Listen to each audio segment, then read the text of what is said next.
Yo guys, what's going on today?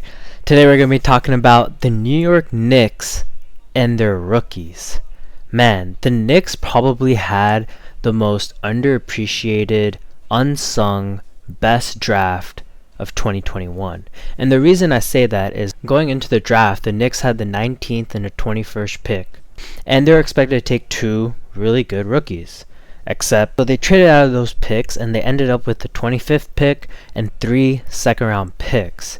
Now what they did with those picks was very interesting. And at the time of the draft and post-draft, many people were saying that the Knicks had one of the worst drafts in the league. The reason being is everyone expected them to walk out with two surefire role players, or two players who could immediately contribute to the playoff cause, but they ended up with one first-round pick, who was Quentin Grimes. At the time seemed like a reach, and 3 second-round picks, who we'll get to in a little bit. So let's start off with Quentin Grimes. Quentin Grimes was honestly very impressive in the summer league. He really showed the skills that he possessed in the college level and translated them immediately into the summer league. He was well known for his ability to shoot the ball, and more importantly, his ability to defend multiple positions. If we get into his stats, he shot for 40% from the field and the three-point line, but the most impressive thing is he took 9 threes a game. That volume with that percentage would make him one of the best shooters in the regular season and probably put him in the three-point contest, which is very impressive for a rookie. So on average, in all 6 of New York's games, he averaged 15 points per game, 6 rebounds, and 3 assists. Honestly, that's a pretty good stat line for a player who, I wouldn't say overshadowed by Immanuel Quickley and Obi Toppin, but those two players definitely took a lot of touches away from Quentin and the rest of the rookies. So overall, Quentin Grimes was pretty good. The thing I love most about him is his defense and his hustle. Every single play he was engaged, his hands were very quick. He showed the ability to be a lockdown defender and play very positionless on the defensive end. Now outside of Quentin Grimes, the reason why the New York Knicks draft, in my opinion, was really good was what they did with their 2 second-round picks in Miles McBride and Jericho Sims. Miles McBride honestly surprised me in this summer league. He was an early second-round pick, and honestly his skills were very questionable. But when he got on the court, he shut down those questions with ease. Man averaged 15 points per game with 3.5 assists per game and 3.5 rebounds. His facilitating and ability to run the pick and roll was very impressive, and his shooting off the dribble was also something to look at.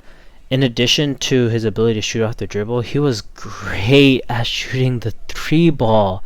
The Knicks have 2 sharpshooters, and that was very surprising. We didn't expect them to nab 2 really good shooters, especially players who are more known for their defense. And speaking of defense, Miles McBride was impressive.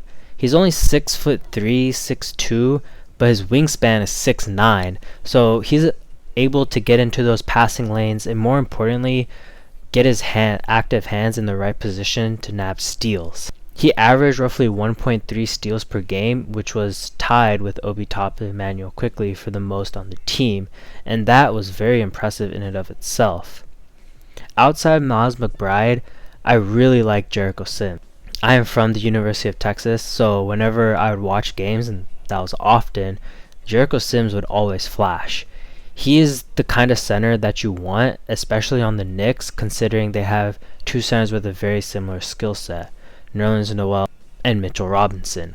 The reason I like Jericho Sims for the Knicks is because his ability is very similar to those two, and let's say hypothetically one of those two gets injured, he can immediately step in as the backup and assume the same role, the same duties, and hopefully the same production given the time to play. And considering the history of both Mitchell Robinson and Nerlens Noel, the chances of at least one of them getting injured throughout the season is honestly fairly high. Having Jericho Sims, who can just come in, contribute, and do the same things they do, is something that should not be taken for granted. Now the other two, I really don't know how they're going to project on the roster. Currently they have Kemba, Immanuel Quickley, and Derrick Rose, and also RJ Barrett. Maybe RJ Barrett can slip to the 3, but honestly, their backcourt is stacked right now. I foresee Miles McBride and Jericho Sims playing in the G League to start off their NBA career, and if an injury was to happen to any of the players I just mentioned, I think they would immediately come in and fulfill the role that was left open to them. I feel like Quentin Grimes would be a nice player to come off the bench for New York. His defense and more importantly his shooting, which they lacked in the playoffs, I think will be a great help, especially to Julius Randle, who is actually pretty good at facilitating the offense. So overall, honestly, everyone says that the people who won the draft were the Warriors, the Rockets, the Hawks nowadays, and also the Hornets. But I don't think enough people are giving love to what the New York Knicks have done over the past couple of years with their roster and what they did in this draft. Sure, they made some questionable moves by trading those picks, but honestly, it's so far from the Summer League, they have shown that their young players are ready to contribute in the regular season. Thank you for watching my video. On the left, we have who I think might be the MVP of the league in Trae Young, and on the right, the Dark Horse Rookie of the Year in Alperen Şengün. If you have anything to say, please leave a comment, like the video, and smash that subscribe button. Thank you so much.